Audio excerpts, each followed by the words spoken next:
Well, this week is my second instalment of a series on evangelism. And within that series, part 2 of my sharing with you some of the material in J. John's book, The Natural Evangelism Course, which our small groups are looking at.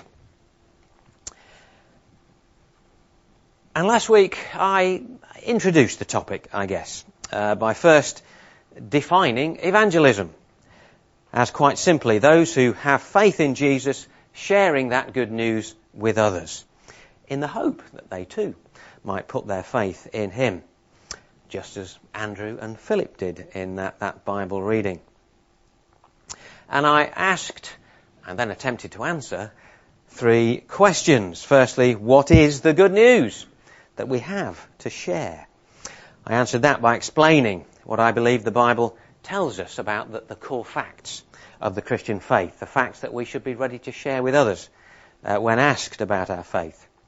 Second question was, why don't we share the good news?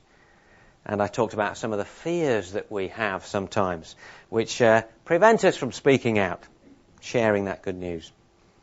And thirdly, I asked, why should we share the good news? Well, we do it through obedience to Christ. We do it through compassion for others. And we do it because we believe it can, and it does, transform people's lives for the better. And if you missed last week's sermon, you can always listen to it again through the website on the link. Gives you the details in the newsletter. But this week I have 3 more questions to ask. First one is, what is the good news? Again, I want to answer that one with part 2 of my answer. Secondly then, how should we share the good news? And then thirdly, who should we share it with? Fairly simple questions. So, what is the good news continued from last week? Last time I spoke about that need to be able to explain the basics of our faith to others. And that's something we can do in various ways, of course. We can point people to the Bible, suggest they read particular verses, maybe that they read one of the Gospels. We always have, by the way, in the church entrance, copies of Mark's Gospel, for example, which you can take and give to someone, or indeed for yourself. So a reminder about that. Or we could give them another Christian book, maybe, or a video to watch, perhaps, to help them understand about the Christian faith. Again, last week I reminded you that we've also got these Why Jesus booklets in the church entranceway, again, so that you can give people to read a simple explanation about the Christian faith. And maybe we'll do those things anyway, but as I said last time, I also believe it's right for us to have in our own heads a little summary of the core facts about the Christian faith. Most importantly, that means about what we believe in Jesus, of course. Who he was, what he did, how we should respond to him. But actually, that is only half, I think, of what we have to share. Half of the good news we have to share with others. Because the other half that we should be ready to share is our own personal story. The story of how the good news has made a difference to us personally. If I'm asked about why I believe, my answer isn't just a reasoned argument about what Christianity is and why I think it makes sense. That is an important part of the answer, of course. Christianity does make sense to me. It makes sense of the world around me. It makes sense of history. To me, it makes sense of the world's problems and of mankind's abysmal failure to live in peace with each other. It explains why I feel like I do inside and why I feel and what I feel about life. But the reason why I believe is a combination of that making sense and my personal experience. Both are needed, I think. I don't think we can come to believe solely through logic and applying our minds to the issue. We also need to actually encounter God in some way, to experience his touch on our lives. So our answer to those who ask why we believe must include some personal testimony about what Jesus has done for us. First-hand evidence if you like, that Christianity works. You might remember that account in the Bible in John chapter 9 of the blind man that Jesus heals. And after he's been healed, he gets hauled before the religious authorities. And a load of questions thrown at him about, who is this Jesus? How could he do that? Why has it all happened? And he just throws up his hands really at the end and says, oh, look, I don't have all the answers to this. One thing I do know. I was blind, but now I see. Personal testimony. I believe we should each have some personal testimony pre-prepared in our minds, ready to share when someone asks that question, why do you believe? What might that testimony include? Well, certainly the story of how we became a Christian, how we came to believe, whether it was a dramatic light bulb moment or whether it was just a gradual process. You might then say something about the before and the after. Any changes in character or behaviour that resulted. How your outlook on life or your attitude to others changed. There might have been instant changes. There might have been things that have happened gradually to you since you came to believe. There will probably be some things about your faith and lifestyle that you're still struggling with. Well, last time I talked about the need to be honest and real when we talk to people about our faith. There might then be other notable incidents to speak of since becoming a Christian. Particular times when you have experienced God stepping into your life and making a significant difference. Might involve answers to prayer or ways in which God has guided you or how your faith has helped you come through some tough times in life. All these kind of things might be included in your testimony.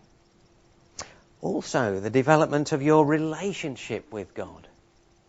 Because that's key, isn't it? Maybe how that's developed through daily prayer and reading of the Bible. How that has become important to you. That might feature in what you have to say. Of course, we won't normally be sharing everything in one go. We'll be selecting certain things for particular occasions, whatever seems most appropriate. But there will be a few bits of key information, if you like, personal good news, things that are most important to us, that we will most frequently want to share when we're explaining our faith to someone else.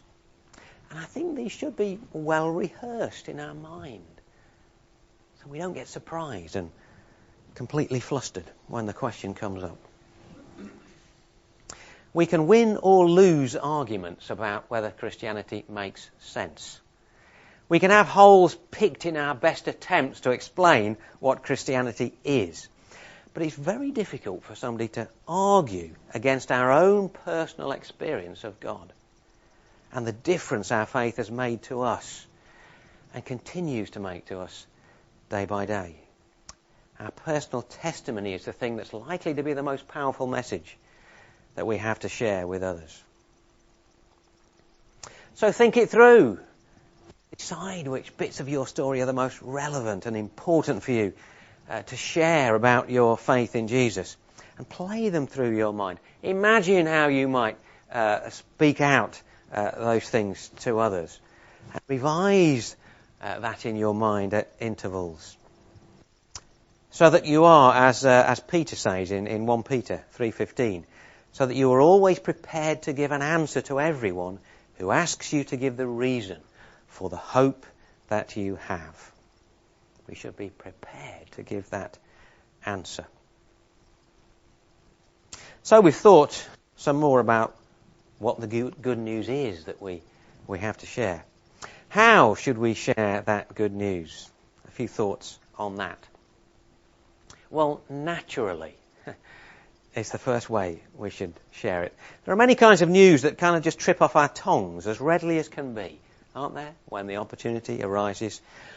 Have you heard so-and-so's just had a baby? We can't wait to get that news out. Did you see what happened on Poldark last week? Yeah, some of you can't wait to get that news out. Did you see that amazing goal scored by Jamie Vardy yesterday? Well, it didn't happen, hasn't happened for a while, but there's some news that we just can't help but speak out. Well, it ought to be the same with our faith. That we can't help talking about it when the opportunity comes up. It should be a natural thing for us to bring our faith into conversation somehow.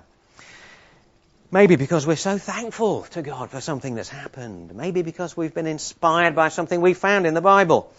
Or something that happened at church. Or an answer to prayer that we've had. It should be natural to speak about these things. And then if we are asked that very straightforward question, well, why then do you believe? Then if we have got that personal testimony ready in our minds, the answer to that will then come out all the more naturally too. And be the more impressive because of that. So, we should share the good news naturally. We should also do it passionately. I mean, there ought to be a bit of excitement about it, don't you think? Because it really matters to us. Because we really do believe that it's very good news for everyone. I mean, just think about what we have to share. God is real. God loves us, every person. He loves us so much he came to this earth to rescue us, even to die for us. He's offered us everlasting life. Is there any news that is any better than that? Well, I don't think there could possibly be anything better than that. It's incredibly good news. It should sound like it is when we share it.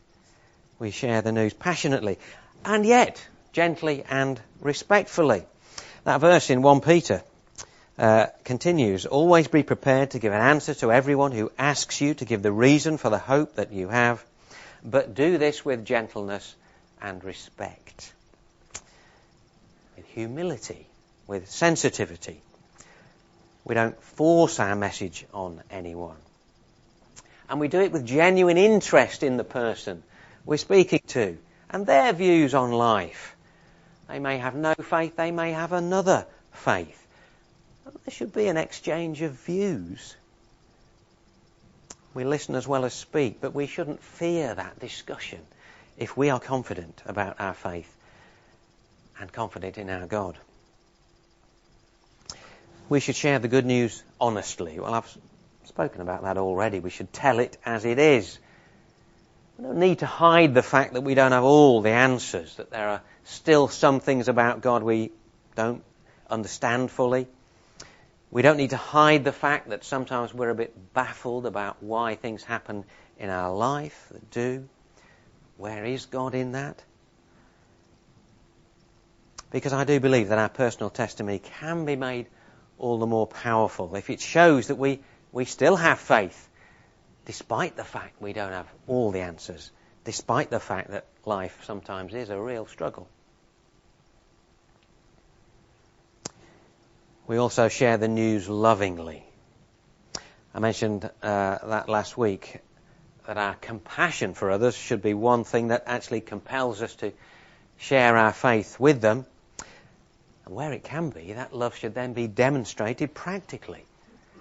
I mean, first, simply by showing that interest in other people's lives and the things that concern them, but also following that up, if possible, with practical help. Part of the good news we share is about God's concern for every aspect of our lives. Yes, for his desire that every person comes to know him, but also his desire that everybody experiences a good quality of life. And of course, our love for others is shown to be genuine through practical acts of caring. And that is yet another powerful witness then to the kind of God and the kind of faith that we have. Say more about witnessing through our deeds later on in the series. We've already thought about that word mercy that fits in there, showing mercy to others. And then finally, in terms of how we share the good news, we share it trusting in God. I mentioned this as well last week. Trusting in God that He will do the convincing and the converting of others, bringing them to faith, no matter how unlikely we think that outcome is. You and I are not going to do the convincing at the end of the day anyway. We can speak, we can act as best we can, but it's the Holy Spirit that does the rest.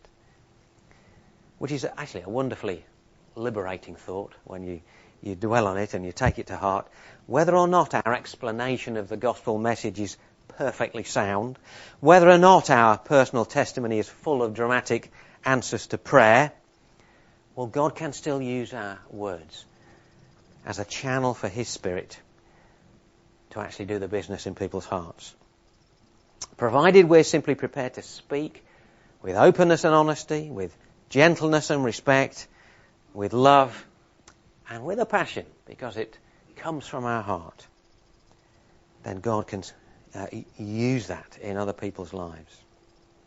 So we need to pray. We need to pray that God will help us to develop that kind of outlook towards the subject and indeed the practice of evangelism. And then finally, and just briefly, who should we share the good news with? That's obvious, of course. We should share it with anyone and everyone as opportunity allows. And yet it naturally starts with those we know best. Family, friends, neighbours, work colleagues. And of course, there was again a lovely example of that in our Bible reading. Andrew telling his brother Peter he's found Jesus. Philip telling his friend Nathaniel. Statistics say that 77% of people who come to church for the first time, or for the first time in a while, do so because a friend or a relative invites them. In that book of J. John's, there's a chapter entitled Friendship Evangelism. And it's well accepted that that's the most effective method of bringing people to faith, befriending them in the process. Often we need to build some kind of relationship before they'll take notice of what we say, or before they will put some trust in what we say. And sometimes it requires persistence over a long period of time before our evangelistic labours produce fruit. But if we've got a good relationship with someone, then that prolonged contact can become possible. On the other hand, of course, sometimes our interaction with a person will be just one link in a chain of interaction with other Christians. Our contact might be fairly brief and we'll never see the final result of our evangelistic effort. But there, once again, we trust in God that He's going to use whatever contact we did have with a person on into the future.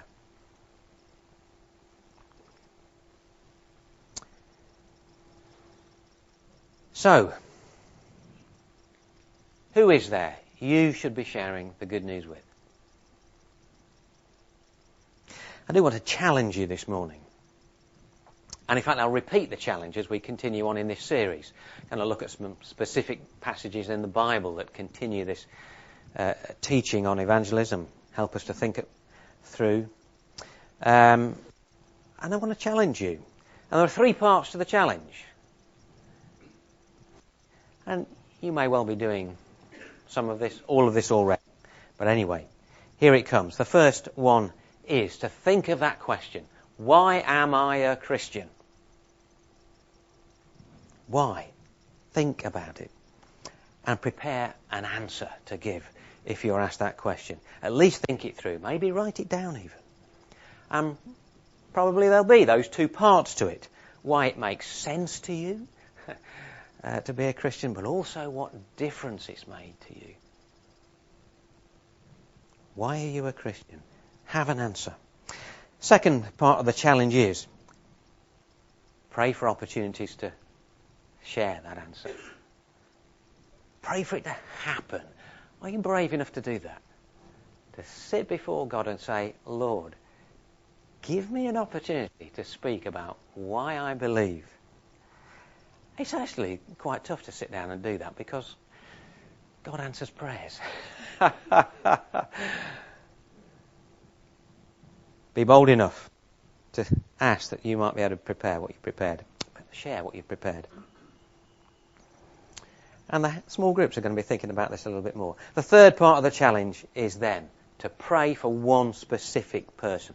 Maybe more than one, and maybe you're already doing that, but at least choose one person to pray that they will become a Christian.